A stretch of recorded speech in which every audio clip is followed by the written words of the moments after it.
paso de los temas de los capítulos que hemos visto y, como siempre, atentos a cualquier consulta, a cualquier inquietud. Solo manera de recordar, esta es nuestra agenda. Ya hemos transitado por los temas 1, 2, 3. El día de hoy estamos viendo el tema 4. Hemos visto la primera sesión, fundamentos de logística y su impacto en los negocios.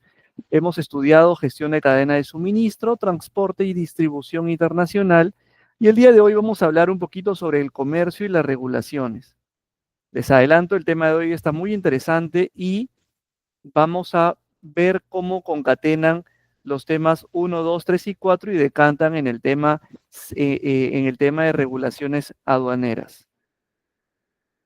A nivel de fundamentos, habíamos transitado por la definición de gestión de cadena de suministro, ¿no? Para todos ya está súper claro cómo es que nace este término. Este término nace en los años 90 de un término en inglés conocido como supply chain o cadena de suministro, y ese término en inglés hace referencia a la interrelación entre todos los aspectos que conforman la gestión de suministros, abastecimiento, operaciones, distribución y logística inversa que maneja cualquier negocio, cualquier rubro en el mercado.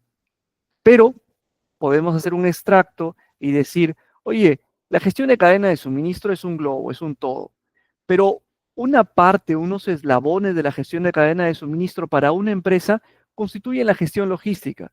Ahora, la gestión logística abarca determinados conceptos. En algunas empresas puede abarcar más, en algunas empresas puede abarcar menos, pero los conceptos fundamentales son planificación y presupuesto, adquisición y contrataciones, gestión de almacenes, gestión de inventario, distribución y logística inversa.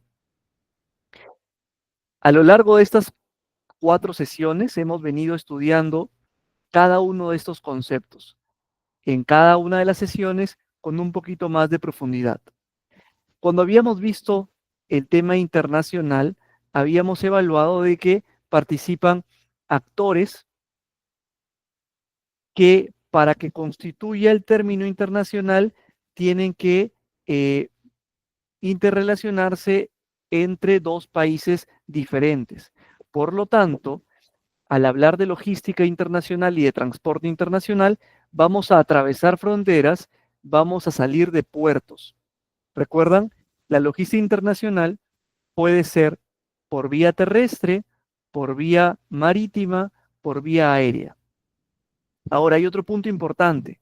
Cuando hablamos de logística internacional, tenemos que hablar también de aduanas. ¿Qué son las aduanas? Son aquellos puntos de control de entradas y salidas de productos propios del comercio internacional.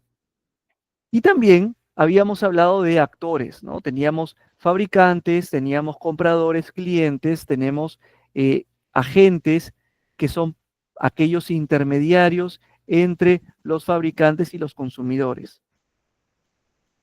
Luego habíamos estudiado también los Incoterms. Habíamos visto que los Incoterms son términos o reglas internacionales de comercio, y estas reglas actualizadas a la versión 2020 del Incoterm son 11. Y estas reglas están asociadas en función de cuál es el alcance del exportador y el alcance del importador. Habíamos estudiado que cuando el alcance del exportador va abarcando cada vez más riesgos, el exportador traduce esos riesgos en presupuesto, en costo, que debe ser asumido por el importador si es que el importador está de acuerdo con aquella transferencia de riesgos.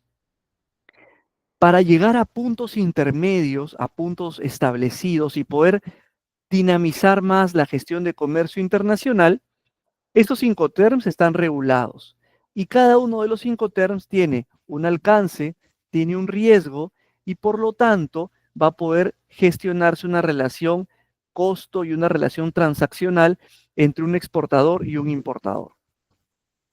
Luego también habíamos recorrido estrategias de los sistemas logísticos, Habíamos visto estrategias de segmentación, sistemas ABC, matriz Kraljic, habíamos estudiado la importancia de la automatización, habíamos visto ejemplos de automatización en gestión de inventarios, en gestión de almacenes, la estandarización a nivel de los procesos y la influencia de la estandarización en la logística y en las áreas operativas, gestión de inventarios, optimización de proveedores. Este punto lo habíamos concatenado con aquellas mejores prácticas de proveedores como Just in Time y BMI, innovación continua, gestión de riesgos, estrategias de colaboración, métricas de desempeño, gestión sostenible, tecnologías emergentes, importancia de la optimización.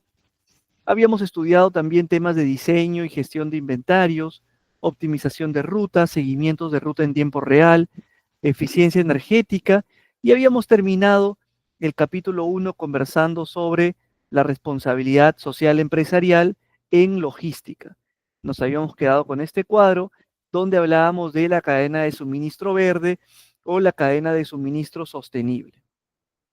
Pasábamos a la segunda etapa del diplomado y habíamos estado conversando sobre flujo de materiales, rutas de almacenes, manipulación.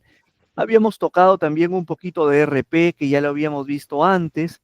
Ya todos tenemos claro que es un ERP, que cuando el ERP te acondiciona almacenes, es un tipo de ERP especial, que es un WMS. Habíamos estudiado la diferencia entre gestión de almacenes y gestión de inventarios. Habíamos visto también que dentro del enfoque logístico tradicional, las áreas de adquisiciones y contrataciones gestionan la mayor parte de los procesos y por lo tanto asumen la mayor cantidad de riesgos.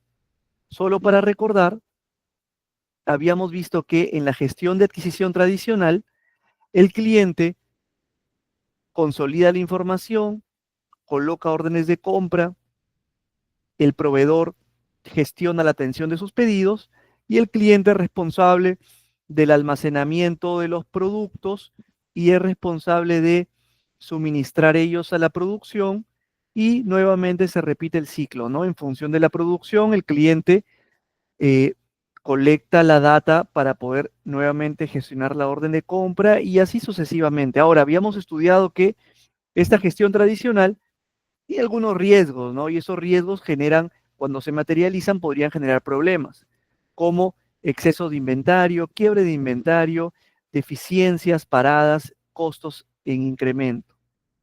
Y como medida de atención a estas situaciones, habíamos puesto en mesa dos tipos de herramientas de adquisición eh, novedosas y seguramente que a ustedes les van a ser muy útiles. Una de ellas es la herramienta de gestión justo a tiempo, just in time, en la cual mediante una gestión de proveedores just in time, vamos a desarrollar unas adquisiciones y unos suministros sin necesidad de que el producto pase por almacén. Aquellas gestiones just in time lo que buscan es que el suministro vaya directamente al área operativa. Que el suministro se gestione en logística o desde logística, sí, pero que la llegada sea directamente a nuestra operación, con lo cual vamos a eliminar actividades innecesarias, eliminar inventario de planta, eliminar inventario de tránsito, mejorar la calidad, fiabilidad, optimizar nuestros costos operativos, costos de mantenimiento, costos de preservación, costos de almacenamiento. ¿Y en qué se basa estos sistemas just in time? Se basa realmente en la confianza. Como beneficio vamos a reducir tiempos, aumentar productividad, mejorar nuestros costos y finalmente la gestión just in time se basa en proveedores just in time, proveedores adecuados, proveedores seguramente selectos con los cuales vamos a tener que desarrollar estrategias para poder poner en práctica estos beneficios de la gestión just in time. Del mismo modo, habíamos visto que también existe otro tipo de mecanismos de gestión de adquisiciones y contrataciones, denominado mecanismo de gestión BMI o Vendor Management Inventory. Traducido al español, gestión de inventarios dirigido o desarrollado directamente por el fabricante, que es el vendor. Ese sistema es un sistema de reabastecimiento de la cadena de suministro donde el proveedor asume la responsabilidad de la gestión de los niveles de inventario de sus clientes. Habíamos puesto algunos ejemplos, ¿no? Habíamos comentado de que esto se utiliza mucho en el sector retail y también en el sector industrial, donde los clientes ceden determinados procesos para que sea totalmente desarrollado por el vendedor, el fabricante. En este sistema, o la clave de este sistema, se encuentra en este punto. El cliente ya no desarrolla el planeamiento y la gestión de adquisiciones. Lo que el cliente transfiere al proveedor solo es data. Data que incluso podría ser data en línea. Con esa data en línea, el proveedor va a poder gestionar todo el mecanismo de reabastecimiento del cliente. El cliente en el sistema BMI solamente pone a derecho del proveedor la data y sus áreas. ¿Sus áreas para qué? Para que el proveedor en esos espacios, en esas instalaciones, efectúe los suministros para el uso de las áreas operativas del cliente. Principales características, al igual que en los sistemas just in time, es trabajar en base a confianza. El fabricante responsable de mantener los niveles de inventario es la iniciativa para una cadena colaborativa. Por lo tanto, el proveedor genera la orden de compra, el proveedor mira los niveles de inventario, el proveedor él mismo gestiona la data del cliente y el proveedor es responsable de mantener el plan de inventario del cliente. Beneficios, es un beneficio win-to-win, hay beneficios para el cliente, beneficios para el proveedor, ambos ganan con estos sistemas. El cliente busca reducir y o eliminar los problemas que se generan por un inadecuado abastecimiento, reducir costos por la mejora de la gestión de inventarios, reducción de venta perdida, paradas de producción, etc. Requisitos. Al igual que para los sistemas just-in-time, podemos hablar de uno e incluso de dos requisitos. El primer requisito, el más importante, es adecuada selección de proveedores. Y el segundo requisito que yo recomiendo es adecuados términos de contratación. Es decir, que los términos de contratación y la gestión de proveedores o de optimización de proveedores permita en un marco de confianza y un marco de trabajo en equipo que los proveedores se puedan desempeñar con las mejores estrategias de atención BMI y Just in Time. Habíamos también estudiado una herramienta para pronóstico de la demanda. Esta herramienta era el modelo de Wilson. Nos habíamos remontado a la fórmula del modelo de Wilson. Esta fórmula del modelo de Wilson lo que nos va a permitir encontrar es la cantidad óptima de cada pedido. Y esa cantidad óptima de cada pedido en función de algunas variables, como por ejemplo la demanda, los costos de cada pedido y los costos de almacenamiento de cada pedido.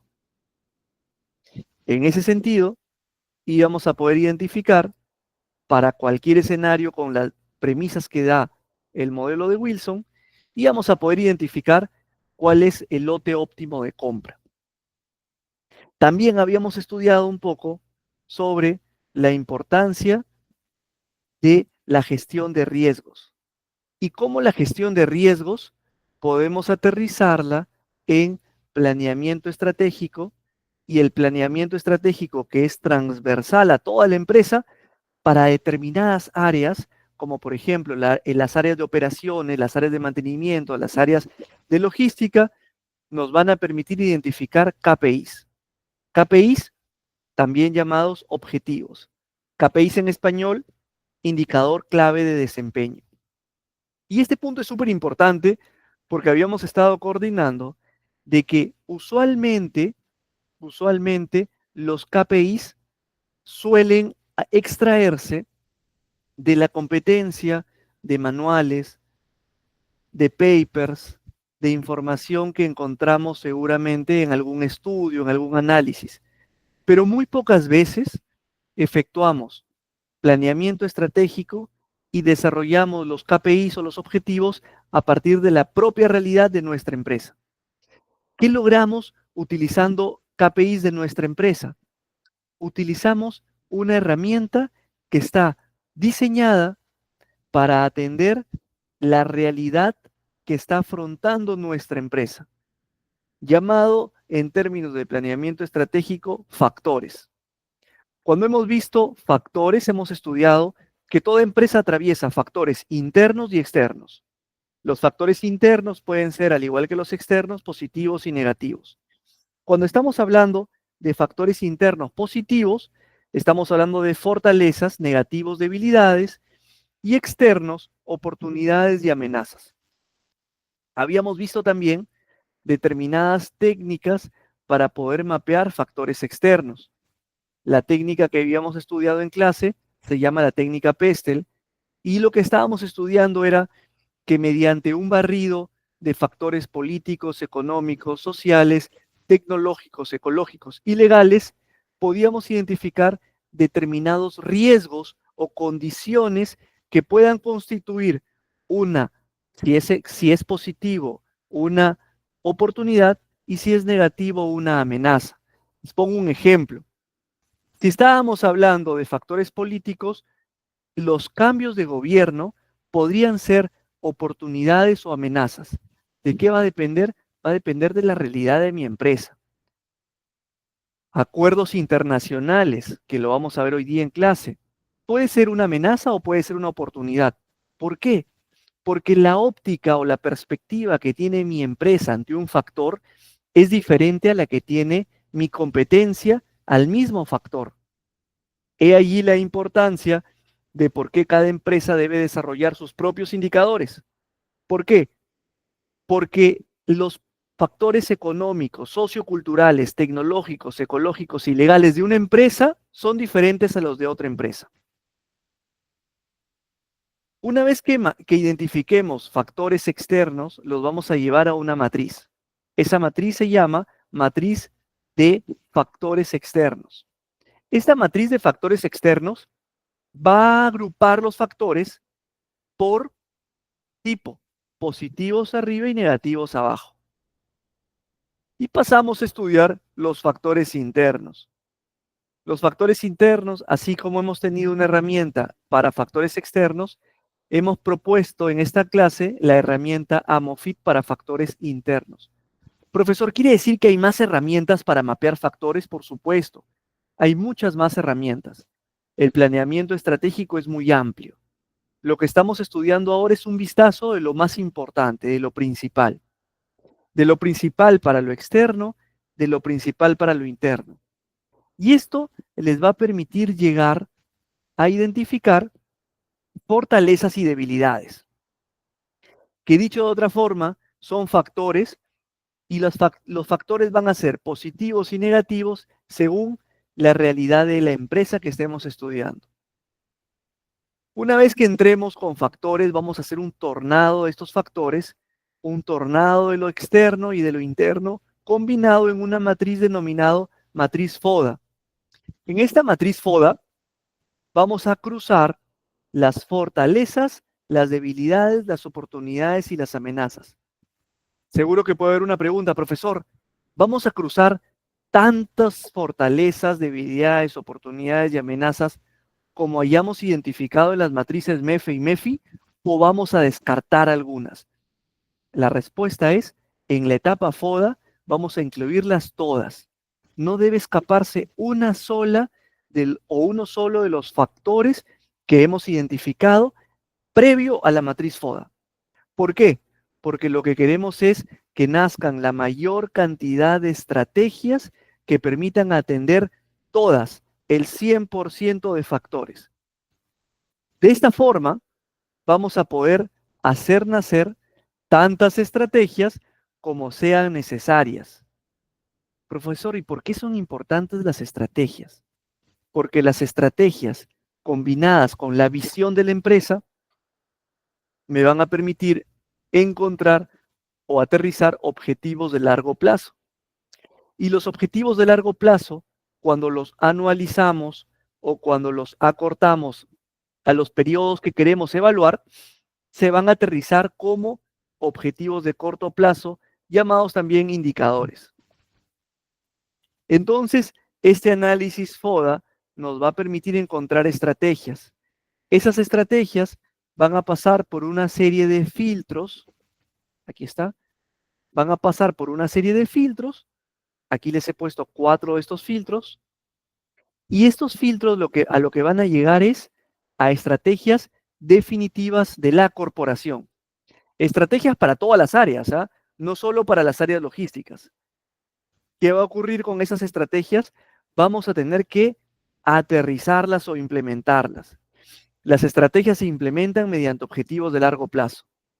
Y para aterrizar objetivos de largo plazo, vamos a gestionar la combinación estrategia-visión. Y luego, los objetivos de largo plazo se aterrizan en objetivos de corto y luego se controlan en la matriz conocida como Balance Scorecard o el tablero de control de objetivos o el tablero de control de planeamiento estratégico. Acá un punto importante. Como ustedes pueden ver, el análisis y el proceso de identificación de estrategias es largo. Profesor, usted solo ha mencionado MEFE, MEFI y FODA. Quiere decir que hay mucho más detrás del planeamiento estratégico correcto.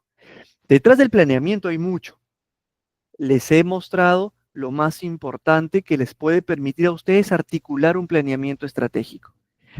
Vamos a partir por un MEFE, un MEFI, salimos con un FODA y luego filtramos estrategias por la parte ética. Pero el planeamiento estratégico completo es un poquito más complejo. Luego vamos a aterrizar estrategias. Aterrizar estrategias en objetivos. Objetivos de largo plazo y luego objetivos de corto plazo. Los objetivos de corto plazo, recuerden, tienen que ser medibles, tienen que ser realistas, coherentes, claros, razonables, asumidos por toda la organización. Es decir, los objetivos de corto plazo, visto como Balance Scorecard o visto como planeamiento estratégico, corresponden a los indicadores o a los KPIs de mi empresa. ¿De acuerdo? Es así como nacen los famosos KPIs. Luego entramos al tema número 3. Y en la semana número 3 habíamos estudiado canales de distribución. Ya todos tenemos claro que los canales de distribución son el conjunto de vías y procesos que una empresa utiliza para llevar sus productos, desde el lugar de origen hacia los consumidores finales. Habíamos visto que hay clasificación de canales en función del tipo de empresa, del tipo de rubro, hay niveles de canales, hay modelos de distribución. Los principales modelos de distribución son directos e indirectos, y dentro de los modelos de distribución indirectos, habíamos estudiado que teníamos indirectos cortos, largos, dobles. Solo para recordar, aquellos directos son aquellos canales en los cuales la interacción es entre el fabricante y el consumidor final. Mientras que aquellos canales indirectos cuentan con intermediarios.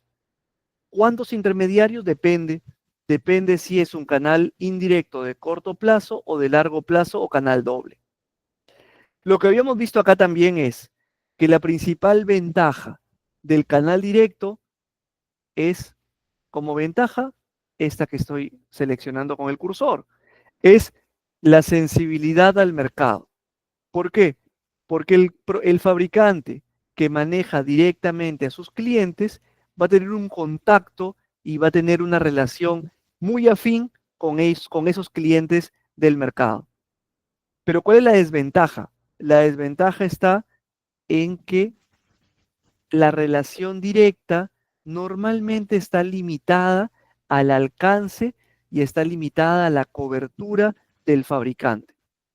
¿Por qué? Porque para abarcar más, el fabricante necesita recurrir a los canales indirectos. En canales indirectos, el fabricante puede ir por el canal corto, largo o doble. Si ustedes ven las ventajas de los canales indirectos cubren las desventajas de los canales directos. Principal ventaja, amplia cobertura. Y principal desventaja es la competencia, la publicidad, pero sobre todo la pérdida de la sensibilidad del mercado. Es decir, mientras que en el directo la sensibilidad del mercado era mi ventaja, en el indirecto es la desventaja. Por lo tanto, tenemos que trabajar con nuestros intermediarios. ¿Trabajar en qué sentido? Trabajar en desarrollar habilidades blandas, desarrollar habilidades de marketing para que la impresión que generen nuestros intermediarios con el cliente no nos perjudique a nosotros como fabricantes. Dentro de eso entra a tallar el diseño. Y dentro del diseño, uno de los puntos más importantes es la selección y gestión de nuestros socios. ¿Quiénes son nuestros socios? Los intermediarios. Habíamos visto algunos casos de éxito, como por ejemplo Amazon, Zara, Coca-Cola, Nike, y habíamos estudiado que todos estos casos de éxito convergen en una estrategia, la estrategia llamada centros de distribución. Profesor, pero el centro de distribución, ¿qué diferencia tiene respecto de un almacén? Recuerden que hemos visto que los centros de distribución son almacenes, pero ¿cuál es la diferencia? Que el centro de distribución es un almacén donde únicamente llegan productos terminados, productos para el contacto con el cliente o la entrega al cliente. Por lo tanto, los centros de distribución tienen una característica importante. Deben de ser ágiles, deben de optimizar el proceso de distribución y deben de estar cercanos a los clientes. Por lo tanto, si vemos las diferencias entre un almacén y un centro de distribución, el almacén tiene como objetivo el almacenamiento y la gestión de inventarios en general de cualquier etapa del proceso de la cadena de suministro. Profesor, ¿existen entonces almacenes de materias primas? Correcto. ¿De productos intermedios? Correcto. Y el almacén de productos terminados para la venta se denomina centros de distribución. Otro punto importante para recordar de los centros de distribución es que como es un almacén, tiene tres etapas claramente diferenciadas. Tiene una etapa de recepción, una etapa de almacenamiento y una etapa de expedición de los pedidos. Dentro de la etapa de recepción, podemos hablar de subetapas. Dentro de toda etapa de recepción, existen etapas de control de calidad, verificación de los productos, seguramente que etapas previas para entrar al almacenaje. Cuando entra el almacenaje, tiene que haber una etapa de ubicación de los productos y dentro del almacenaje, si bien los centros de distribución tienen un tiempo de residencia muy pequeño en los almacenes, debemos de estar preparados dentro de la etapa de almacenamiento para hacer preservación, mantenimiento y custodia.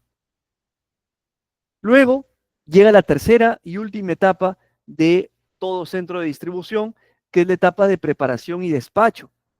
En la etapa de preparación y despacho habíamos conversado que también amerita una etapa de control de calidad y de preparación para el envío al cliente o al consumidor final.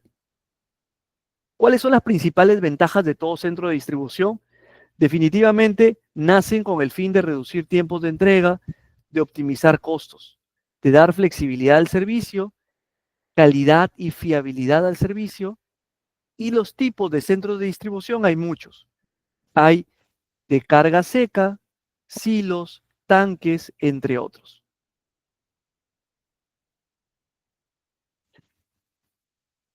Otro punto importante que habíamos visto en la etapa de centros de distribución es que llegando al momento del despacho, vamos a necesitar de algunas estrategias. Estrategias como, por ejemplo, el picking o método de preparación de mercancías, y la etapa de preparación de pedidos. El último punto de la etapa de preparación de pedidos es la entrega al cliente. Y habíamos estudiado que desde que el producto sale del centro de distribución hasta que llega a las manos del usuario final, ese periodo de tiempo o ese periodo de distancia o ese tramo en el espacio se denomina última milla o en inglés last mile. Y para estas últimas millas, muchos proveedores, muchos fabricantes invierten en tecnología. ¿Por qué? Porque es importante vender calidad, vender confianza en el último, en todo el proceso, pero sobre todo en el último tramo.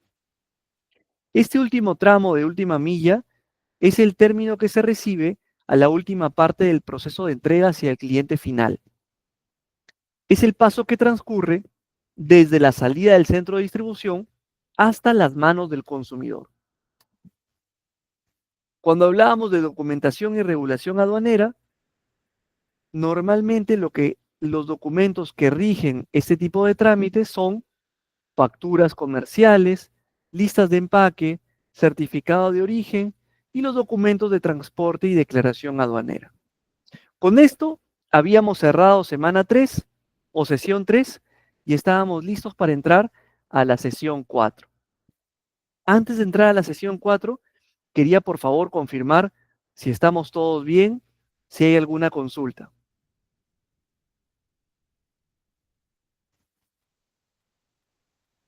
Perfecto, ya, muchas gracias. Excelente. Entonces, estando todo claro, paso a explicar la sesión semana 4. En la sesión de la semana 4 vamos a estudiar el proceso de importación y exportación logística. Este proceso de importación es fundamental en el comercio global o comercio internacional. Incluye gestión de documentos, cumplimiento normativo, transporte, manejo de mercancías, entre otros. ¿Qué quiere decir? Que en el proceso o en los procesos de importación y exportación vamos a estudiar todo lo que hemos visto atrás. Vamos a estudiar KPIs, correcto. Vamos a estudiar legislación, de acuerdo. Vamos a estudiar también Incoterms, vamos a estudiar centros de distribución, vamos a estudiar eh, todo aquello que hemos visto respecto a las sesiones 1, 2 y 3. Y vamos a ver de qué forma. Cuando estudiamos los procesos de exportación, recuerden, va a depender el proceso de exportación de cuál es el alcance que abarca o que acepta el exportador o el fabricante. ¿Y dónde se encuentra eso? En los Incoterms. Pero independiente de eso, todo exportador parte de un centro de distribución. Por lo tanto, ¿qué necesita ese exportador? Necesita una preparación de la mercancía. ¿Recuerdan cómo se llamaba el último punto de la salida del centro de distribución? Preparación y despacho. Y efectivamente, en todo proceso de exportación, parte de la última etapa del centro de distribución. Es decir, partimos de la etapa de preparación y despacho de la mercancía. Empaque, etiquetado, cumplimiento normativo. Ahora, además, cuando estamos gestionando procesos de exportación, vamos a requerir de determinada documentación. Principalmente hablamos de factura comercial, lista de empaque y certificado de origen. Profesor, ¿y de qué depende el tipo de documentación que yo requiero? Va a depender principalmente de la legislación del país y va a depender del tipo de transporte. La documentación que solicita el transporte por mar es diferente a la documentación que solicita el transporte por tierra o el transporte aéreo.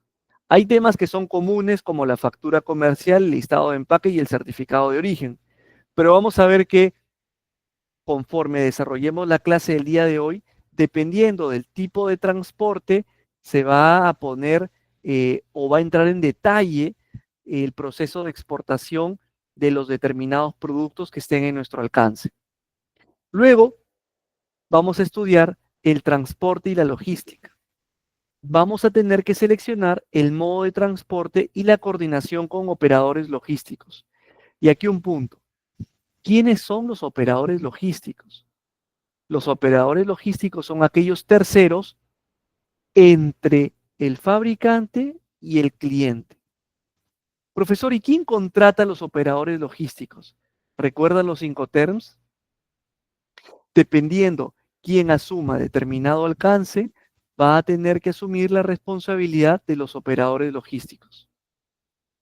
Luego entramos al despacho aduanero, donde se da la verificación y la autorización de la mercancía para entrar y salir de aduana. Y finalmente, la entrega al comprador internacional con la constancia de recepción y confirmación de entrega. Al igual que cuando hemos estudiado centros de distribución, en este punto vamos a estudiar las etapas que se dan en todo almacén: recepción, almacenaje y preparación y despacho de pedidos. Profesor, ¿quiere decir de que los centros de distribución son homólogos o tienen el mismo fin en cualquier parte del planeta? Correcto. Cuando estudiamos centros de distribución, cuando estudiamos almacenes, el uso de los almacenes y de los centros de distribución, la teoría detrás de estas infraestructuras es común a cualquier parte del planeta. En todas las partes del planeta, dentro de los almacenes hay etapas de recepción, etapas de almacenamiento y etapas de preparación y expedición. ¿Cuál es la diferencia entonces entre un manejo logístico en un país y otro? Empiezan ya a entrar en vigencia los temas normativos, los temas de tecnología que maneje cada país y bueno, y finalmente el tema de el Incoterm que se ha seleccionado. Bueno, ya hemos visto picking, preparación de pedidos. Cuando preparamos un pedido, tenemos la preparación, la recolección, la extracción, verificación y control de calidad, preparación y el despacho. Cuando entramos al despacho, y aquí es importante recordar, entramos a la última milla y bueno, llegamos hacia el cliente. Ahora, ¿qué documentación necesitamos para salir de un país exportador e ingresar a un país importador? Como hemos visto, requerimos una serie de documentos, entre ellos factura comercial, lista de empaque, el conocimiento de embarque. Estos documentos, seguros de transporte, certificados de origen, estos documentos van a depender principalmente del tipo de transporte y del país de donde estemos haciendo la exportación o la importación. Algunos manejamos factura comercial, donde se encuentra el valor, la cantidad y la descripción de las mercancías, las listas de empaques, donde está el contenido de cada bulto. Le llaman bulto aquel producto embalado listo para la distribución. Certificado de origen, acredita el país de fabricación de la mercancía. Conocimiento de embarque. Este conocimiento de embarque se utiliza en contratos marítimos. Seguros de transporte, protege la mercancía durante el tránsito. Acuérdense que incluso hasta quien asume el seguro de transporte es materia de los Incoterms. Cuando hablamos entonces de transporte internacional o de gestión logística internacional, tenemos que considerar al fabricante, aduanas, puerto, transporte, puerto de llegada, aduanas e importador. Y no se olviden, esto es una suerte de aceptar o transferir riesgos. El que transfiere riesgos, pero acepta costos. Entonces, podemos ponernos como importadores o como exportadores.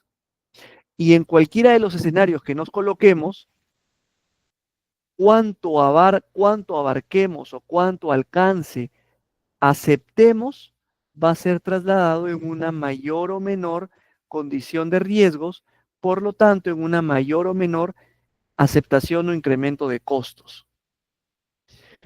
Los principales actores los conocemos: proveedor, fabricante, agente, cliente, mayorista. Los modelos de distribución también son ampliamente conocidos, directos, indirectos. También sabemos de los Incoterms, son 11 Incoterms. El Incoterm vigente es el Incoterm 2020. Estos Incoterms se dividen en Incoterm de transporte de cualquier tipo e Incoterm de transporte marítimo. Son establecidos por la Cámara de Comercio Internacional y son fundamentales para delimitar las responsabilidades y por ende los costos entre exportador e importador. Aquí están los Incoterms. Otro punto importante que nos recomienda la teoría para gestión de compras o gestión de exportación e importación internacional es la evaluación de los mercados. Y aquí nos detenemos unos minutos para conversar sobre mercados. ¿Recuerdan planeamiento estratégico cuando hablábamos sobre factores externos y factores internos?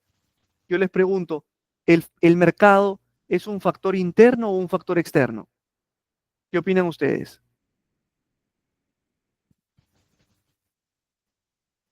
El mercado como tal, el mercado, nuestros competidores, ¿son factores externos o factores internos?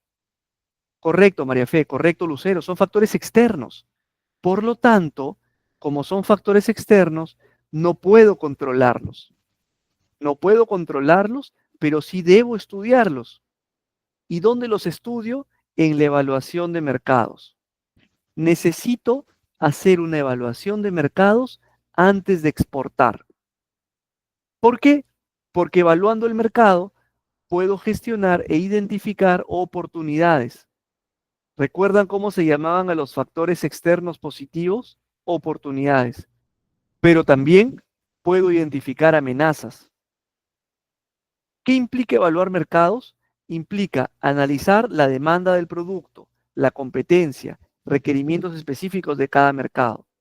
Hay empresas que desarrollan estudios de mercado para guiar las estrategias de entrada para maximizar el potencial de éxito en el nuevo mercado. Es decir, si resultado de nuestro planeamiento estratégico nos hemos trazado como un objetivo atender, por ejemplo, el mercado asiático, lo que debemos de hacer es prepararnos con un plan de mantenimiento estratégico, con una estrategia de atención del mercado asiático y con un objetivo de largo plazo y de corto plazo que cuando materialicemos ese indicador en el largo plazo vamos a poder atender esa estrategia y esos factores.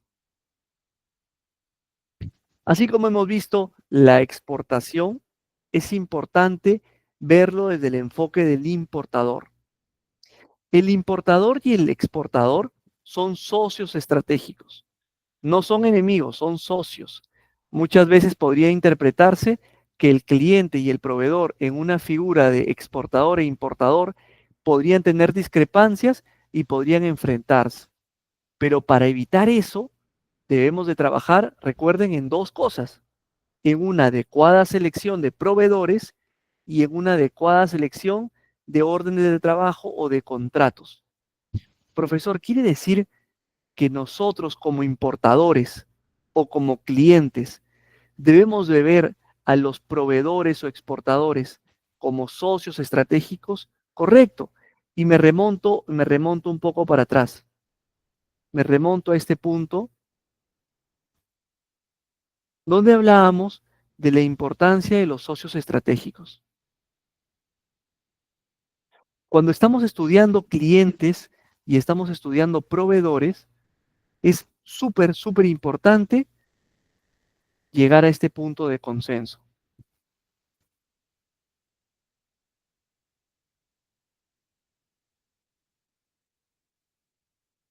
a este punto de acá. Desarrollar estrategias de confianza mutua, desarrollar relaciones cliente-proveedor es fundamental para el crecimiento de nuestra empresa. Profesor, ¿y qué tiene que ver que yo desarrolle relaciones de confianza con proveedores para que mi empresa pueda surgir? Tiene que ver mucho. Primero, porque nuestras empresas, el core business de nuestras empresas no es resolver litigios, ni resolver discrepancias, ni controversias con proveedores. Entonces, partimos de ese primer punto. El core business de nuestra empresa es el rubro de operaciones.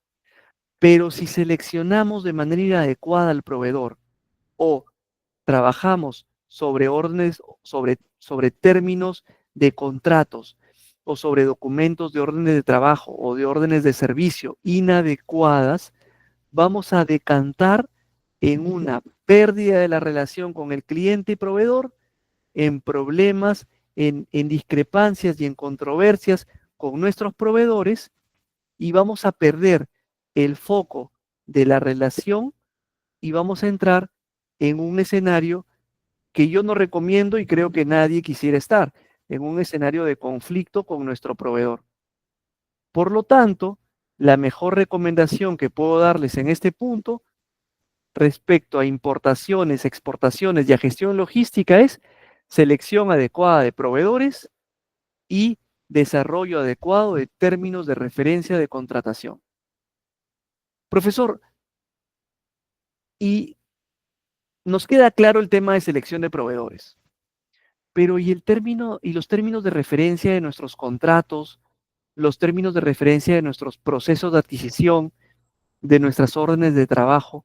¿De dónde las podemos obtener? Yo les doy un dato.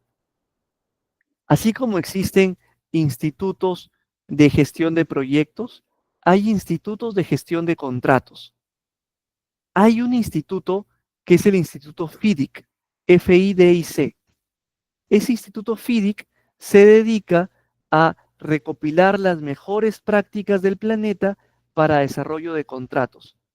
Profesor, de todo tipo de contratos, de todo tipo de contratos. De esta forma, ustedes van a poder, tomando como referencia estos libros o estos desarrollos o manuales para desarrollar los términos de referencia de nuestros contratos de adquisiciones, más una adecuada selección de los 5 terms, más una selección adecuada de proveedores internacionales, me van a incrementar la probabilidad de éxito de mi gestión logística. Luego tengo que ver otras cosas, sí, cosas como transporte, despacho aduanero, recepción y distribución. Pero en estos casos, seguramente que también me va a tocar trabajar con proveedores de transporte logístico, con proveedores de despacho aduanero, con proveedores de recepción, etcétera. Por lo tanto, estamos llegando a la conclusión de esta clase que es fundamental en todo ámbito logístico y en todo ámbito empresarial la adecuada selección de proveedores o contratistas o compañías y una adecuada selección de términos de referencia sobre los cuales voy a gestionar los contratos o las adquisiciones. Hasta aquí, ¿alguna consulta? ¿Han tenido alguna situación en la cual por una inadecuada selección de proveedores o un contrato o unos términos de referencia de adquisición o de contratación perfectibles, han tenido situación de discrepancia o de controversia al momento de ejecutar sus contratos o sus órdenes de trabajo o sus órdenes de compra?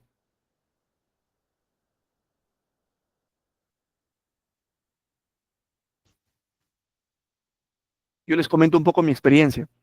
Es muy común, es muy normal en todos los que gestionamos proyectos, gestionamos contratos, gestionamos adquisiciones, es muy normal, es frecuente, si no tenemos una adecuada gestión de selección de proveedores y si no tenemos una adecuada gestión de desarrollo de términos de referencia para adquisiciones y contrataciones, caer en un error de proveedor o en un error de contrato.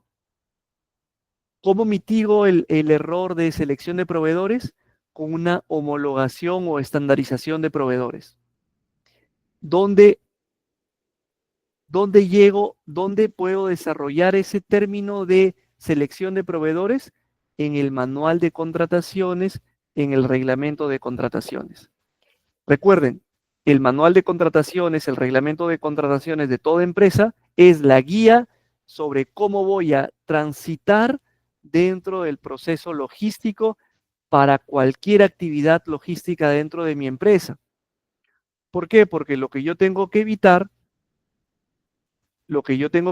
es el juicio individual que luego pueda caer en una diferente interpretación entre un colaborador y otro colaborador. Por ejemplo, María Fe nos comenta, sí, profesor, he visto casos de proveedores que no llegan a la fecha límite para embarcar la mercadería y envían menos productos, por ejemplo.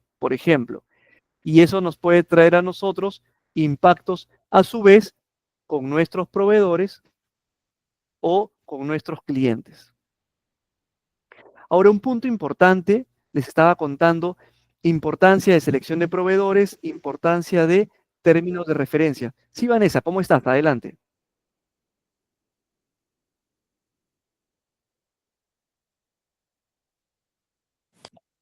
No, nada, profesor, disculpe. No se preocupe. Entonces habíamos conversado la importancia de selección de proveedores y la importancia de la selección de términos de referencia para nuestras órdenes de trabajo y para nuestras órdenes de adquisición o órdenes de compra. Eh, Dentro de la documentación necesaria para esta etapa ya de cierre del proceso de importación o exportación, es importante considerar determinada documentación relacionada al proceso logístico per se. ¿Cuáles son estos documentos? Toda gestión lleva una factura comercial. La factura comercial va a detallar el valor y la descripción de la mercancía. Lista de empaque o packing list. En esta lista de empaque vamos a especificar el contenido de cada uno de los materiales que están llegando o están saliendo de nuestro centro de distribución. Certificado de origen, conocimiento de embarque, es el contrato de transporte marítimo o aéreo en el cual el dueño del transporte toma conocimiento de los productos que está transportando. Y también, dependiendo del producto que importemos, vamos a requerir o podríamos requerir de permisos especiales, sanitarios, fitosanitarios, técnicos, tecnológicos, logísticos, legales, etcétera. Cuando hablamos de transporte, hablamos de principalmente los tipos de transporte marítimo, aéreo, terrestre. Profesor, ¿hay transporte de otro tipo? Por supuesto. Hay transporte en ríos, transporte en lagos, pero lo más importante son marítimos, aéreos y terrestres. Son los de mayor uso, al menos en nuestra localidad. Cada característica es o está relacionado al tipo de producto. La modalidad marítima nos permite transportar mercancías voluminosas o de bajo valor. En el transporte aéreo, mercancías perecederas o de alto valor. Y terrestre, normalmente para comercio regional o entre países limítrofes.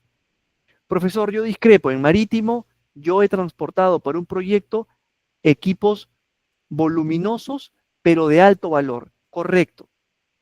Por transporte marítimo normalmente viene la carga pesada. Ahora, les cuento una experiencia. Hace, hace algunos años participé de la gestión logística y luego de la gestión de instalación de equipos de gran envergadura que llegaron por medio de transporte marítimo. Uno de los problemas más importantes del transporte marítimo de productos voluminosos es cómo migrar del transporte marítimo al transporte terrestre para llegar al punto de entrega al cliente. Y aquí yo les hago una sugerencia. Cuando tengan productos voluminosos o productos de gran peso y de gran magnitud, es importante identificar las rutas de transporte terrestre desde el punto de salida del puerto o de aduanas hasta el punto de recepción en el cliente. ¿Y por qué les comento esto? Porque pudieran tener el caso que luego del transporte marítimo, el transporte terrestre sea una complejidad. Acuérdense que nuestras carreteras y nuestros puentes, no todos están preparados para transportar productos de gran peso, de gran envergadura. En este proyecto en el que participé, debíamos transportar grandes equipos, recipientes a presión, intercambiadores de calor, bombas, reactores, equipos de gran tamaño. Y esos equipos de gran tamaño llegaron sin problemas a los muelles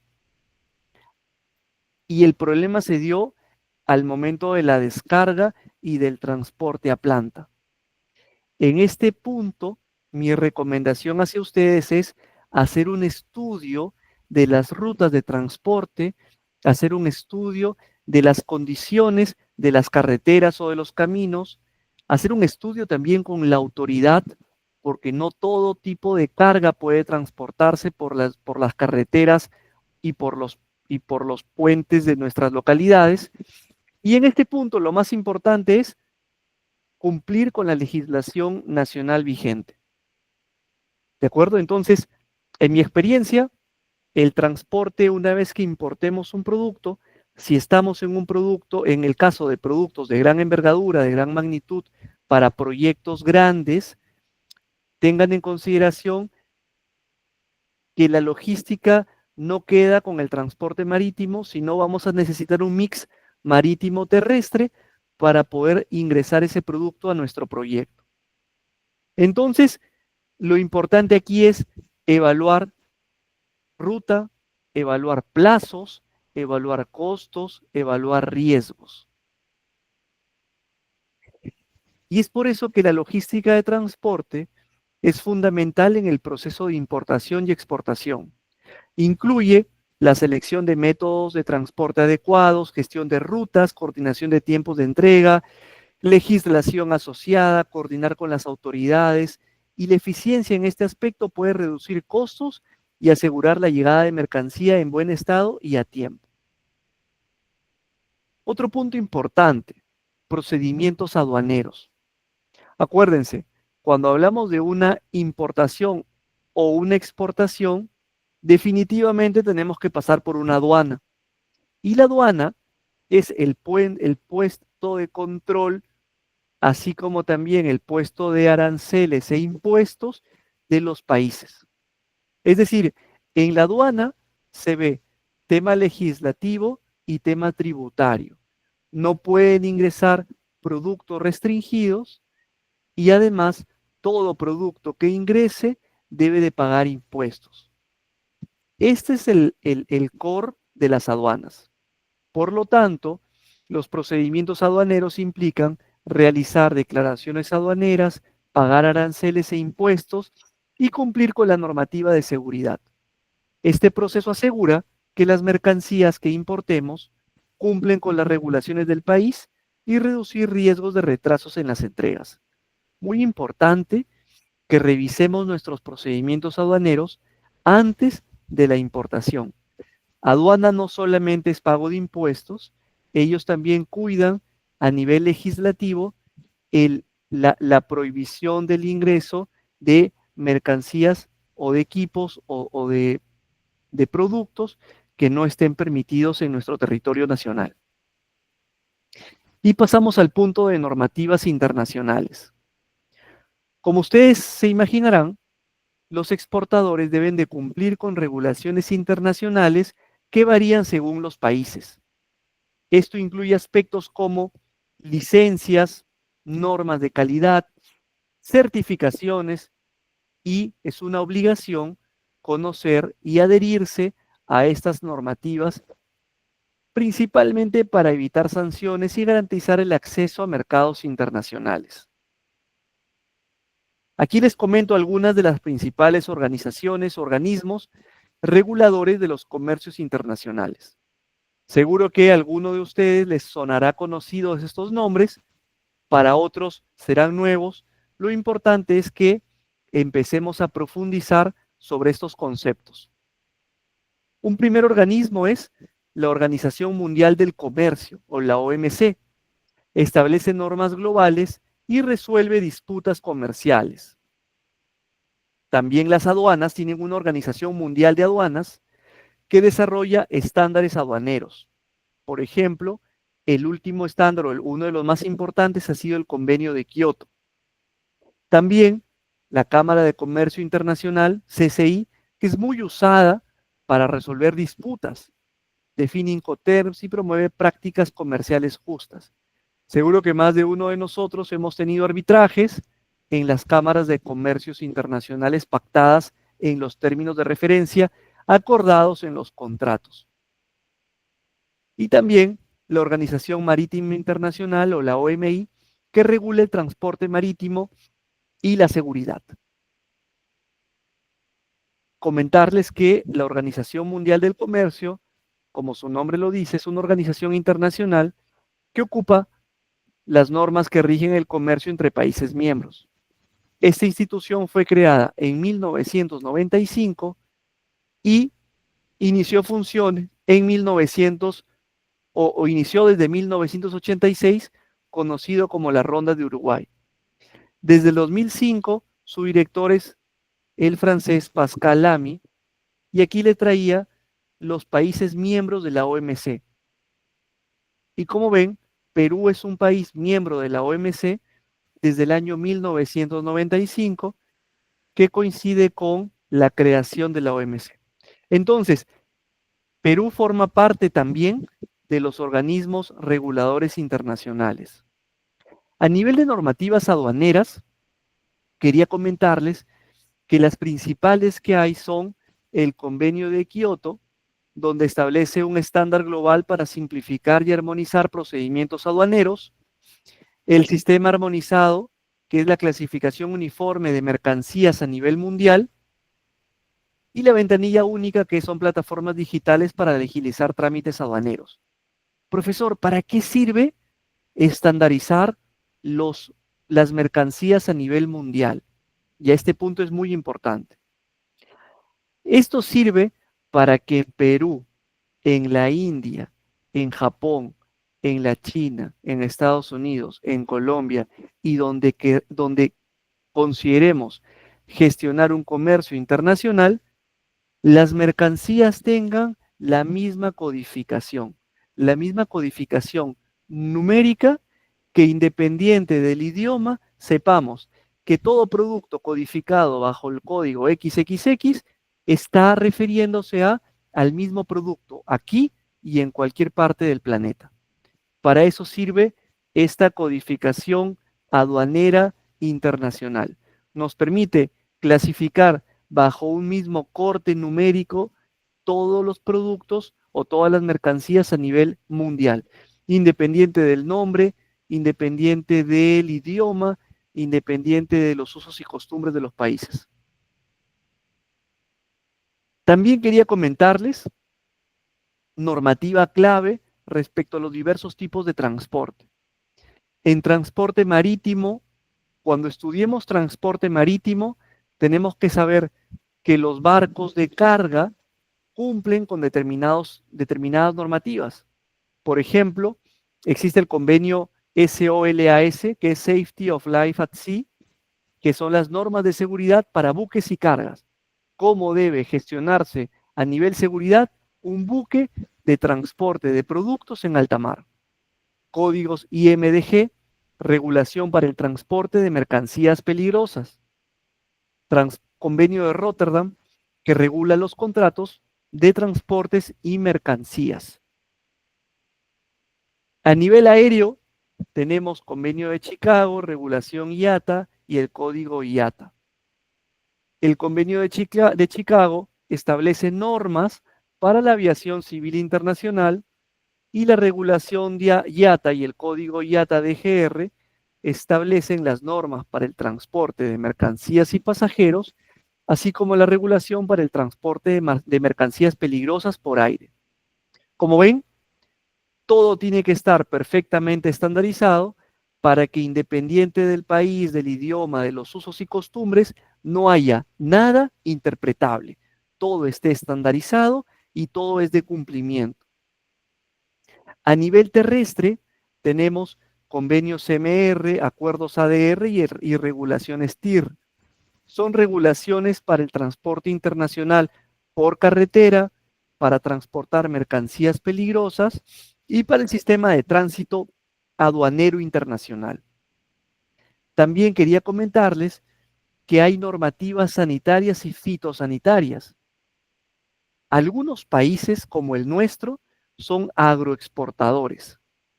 Nuestro país es un gran país agroexportador. Nuestros productos se encuentran en diversas partes del planeta. Exportamos gran cantidad de fruta, gran cantidad de verduras, gran cantidad de productos agroindustriales. Por lo tanto, tenemos que cumplir con las normativas sanitarias y fitosanitarias. Entre ellas hay inspecciones y controles de fronteras, certificados sanitarios, acuerdos SPS de la OMC.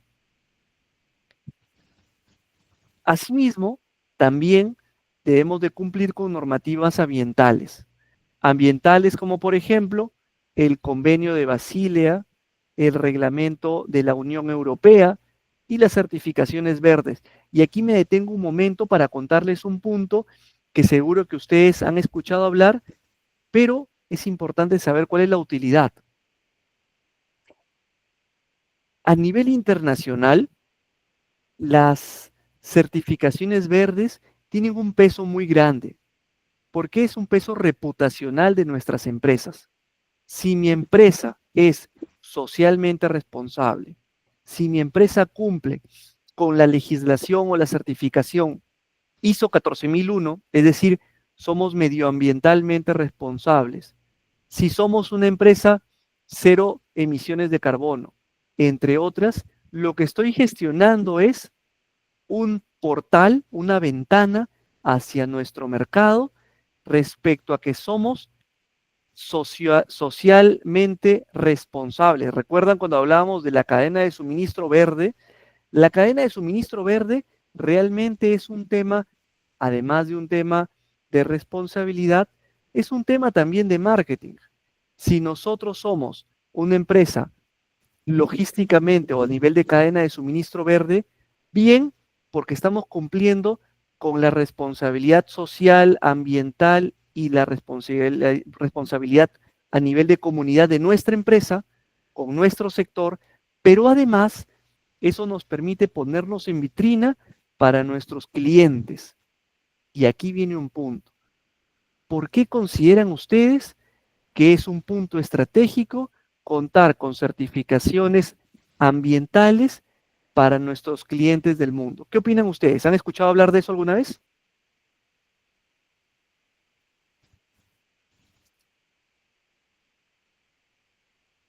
Les comento, muchos de nuestros clientes desarrollan proyectos y muchos de nuestros clientes trabajan con créditos. Y estos créditos o estos financiamientos tienen algunos requisitos. Algunos de estos requisitos podrían ser, por ejemplo, que nuestro cliente ha accedido a un crédito o a un financiamiento únicamente para trabajar con proveedores que sean proveedores de cadena de suministro verde. Nosotros, al ser un proveedor de cadena de suministro verde, vamos a estar en vitrina para poder ser comercialmente más o mejor vistos frente a nuestros clientes. Es decir, ¿recuerdan cuando les decía que toda empresa tiene dos caras de la moneda, cara cliente y cara proveedor? Nosotros, cara proveedor, vamos a ser más atractivos para nuestros clientes si a la vez somos eh, medioambientalmente responsables y sostenibles. ¿Por qué? Porque vamos a ver que en el mercado internacional muchos de nuestros clientes van a preferir trabajar por un tema reputacional, por un tema legislativo, por un tema normativo, van a preferir trabajar con empresas que sean social, comunitaria y medioambientalmente responsables. Entonces, ese es uno de los puntos a favor de las certificaciones verdes.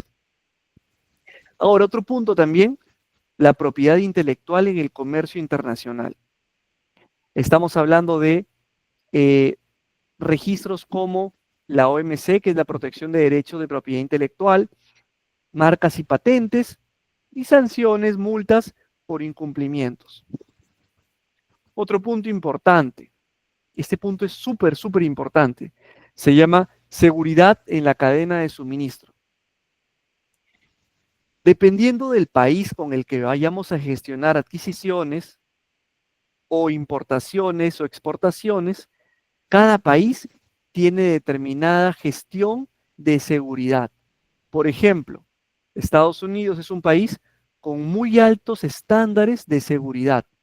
Cuentan con programas como, por ejemplo, el CTPAT, que es la certificación para prevenir el terrorismo en la cadena de suministro. Normativa de la Unión Europea también, para operador económico autorizado, garantiza seguridad y cumplimiento. ¿Qué son estos? Son estándares que yo, como proveedor, necesito ir adquiriendo para poder entrar a determinados mercados. Hay otro estándar que es el estándar ISPS, que son normas para seguridad de puertos y buques. Es decir, si mi buque, si mi transporte, si la gestión que yo estoy empleando no cuenta con estándares ISPS o estándares PBIP, no voy a poder acceder a determinados clientes. ¿De acuerdo? Entonces, en función del mercado, en función de nuestro cliente o clientes objetivo, necesito contar con determinadas o determinados requisitos de seguridad. Este es muy usado, el código PBIP. Es un código que nos permite tanto a los proveedores como o a los exportadores como a los importadores, nos permite certificarnos en un marco internacional de la Organización Marítima Internacional para establecer, detectar y adoptar medidas preventivas frente a amenazas en transporte marítimo. Profesor, ¿y el código PBIP es usado? En Perú es muy usado. Es más, en Perú es el código que rige el transporte marítimo y el transporte en instalaciones portuarias. Nadie puede acceder a una instalación portuaria en Perú si no cuenta con una certificación PBIP.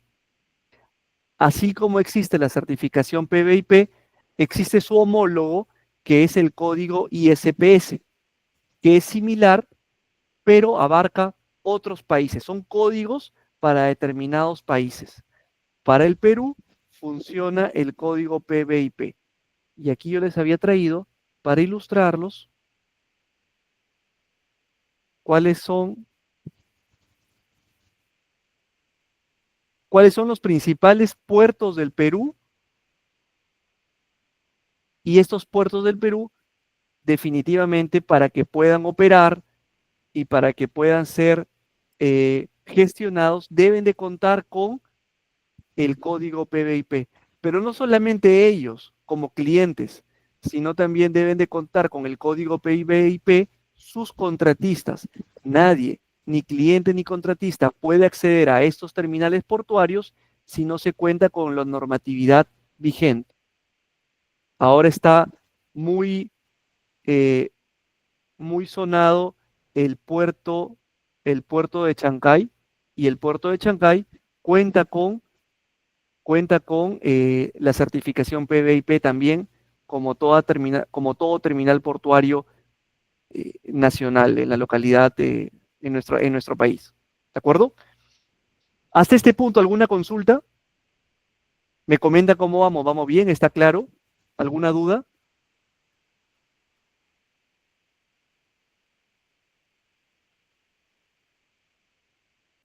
Todo claro hasta aquí, ingeniero. Perfecto, perfecto. Regreso entonces y les tengo más información interesante. Entonces, ya sabemos que la gestión de transporte, la gestión de comercio internacional se rige bajo normativas internacionales estandarizadas. Pero hay un punto súper importante. La imagen corporativa en el comercio internacional.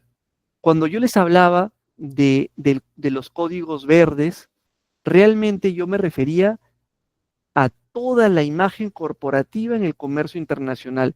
Muchas veces, y esto no las empresas lo dejan de lado, la reputación empresarial tiene un alto peso en el comercio internacional.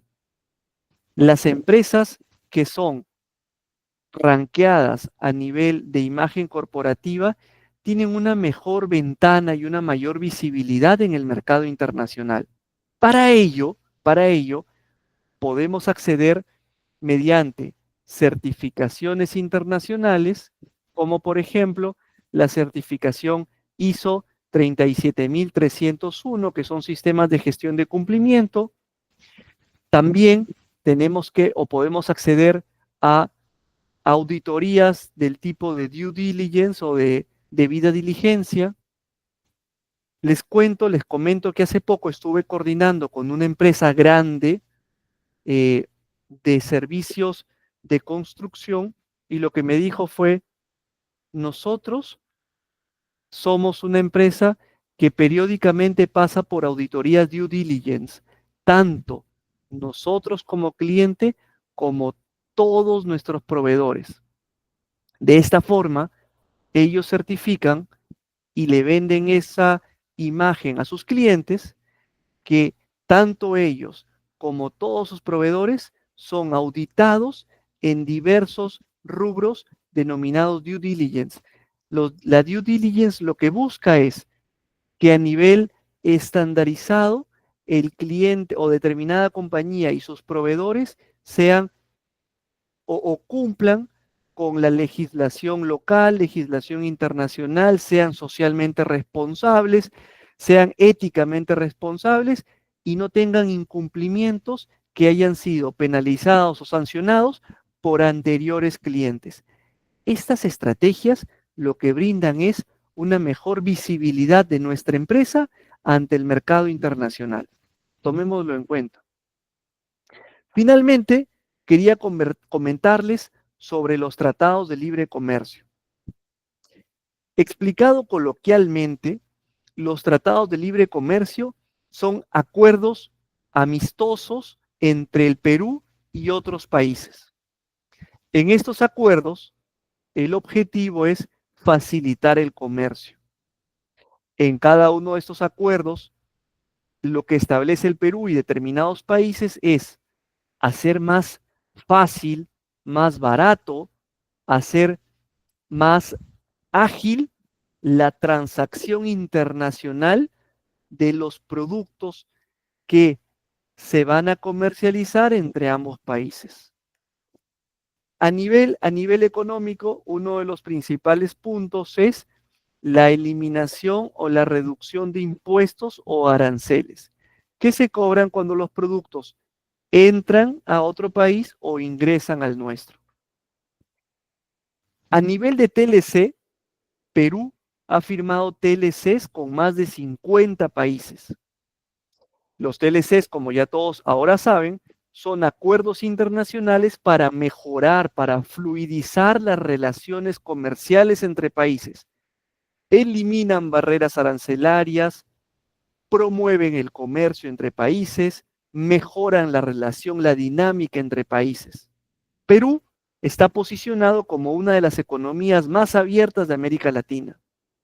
Estos acuerdos han impulsado principalmente las agroexportaciones y las exportaciones de nuestros minerales. Esto ha atraído la inversión extranjera y ha diversificado la economía peruana. Perú entonces ha firmado TLCs con países claves y bloques económicos clave. Por ejemplo, tenemos TLCs con Estados Unidos, con Canadá, con México, Chile, Brasil, en Europa, con la Unión Europea, con Suiza, Noruega, Islandia. Tenemos tratados de libre comercio con Asia, con países de Asia como China, Japón, Corea del Sur, Tailandia. Hace poco vi que ya estaba en vías de firmarse el tratado de libre comercio con la India, con otros países como Turquía, Australia, etc. Ya sabemos todos entonces que un tratado de libre comercio con un país nos da una posición comercial estratégica con determinados países. Acá hay un punto importante. Aquellos que trabajan en el Estado, por ejemplo, antes de efectuar una gestión de adquisición o de contratación con determinadas compañías de otros países, importante. Veamos primero si con esos países hay tratado de libre comercio. Porque si existiese un tratado de libre comercio, los términos de referencia, la modalidad de contratación, tendría que ser incluso una modalidad de contratación local. ¿Qué, profesor? ¿Tanto así beneficia un tratado de libre comercio y la relación entre dos países? Por supuesto. Dependiendo de cuál es el alcance del TLC, en algunos casos incluso la gestión de adquisición podría ser tal igual como si fuera una gestión de adquisición local. Importante. Con este punto, he llegado a tratar el desarrollo de los temas de esta sesión número 4. El último punto que quería comentarles era de respecto a los tratados de libre comercio y me gustaría saber si tienen alguna consulta para poder abordarla y poder prepararnos a la sesión número 5. Muchas gracias, ingeniero. Bien, estimados profesionales, la opción de que ustedes puedan activar su micro está activada, así que pueden activarlo y realizar las preguntas correspondientes.